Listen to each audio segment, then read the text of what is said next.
К сожалению, сегодня мы видим тех, кто, следуя своим страстям, оставили религию Аллаха. Люди, чья вера в Аллаха лишь на словах. Таким стало абсолютно все равно, что говорить, на что смотреть и слушать. Они позабыли о запретах Аллаха в силу исполнения желаемого, и они являются рабами собственных страстей, но никак не рабами Аллаха, поскольку Аллах оставил их по стрессам того, что они совершали. Однако есть и те, кто стремятся к довольству Аллаха и покорности Ему, те, кто никоим образом не приступает к границ дозволенного, те, кто усердствует в поминании Аллаха и неустанно преклоняют свои головы перед Его величием.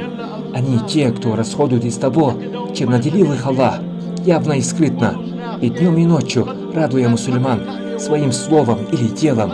Так будет же им известно, что они являются теми, кого Аллах повел прямым путем и сделал преуспевшими.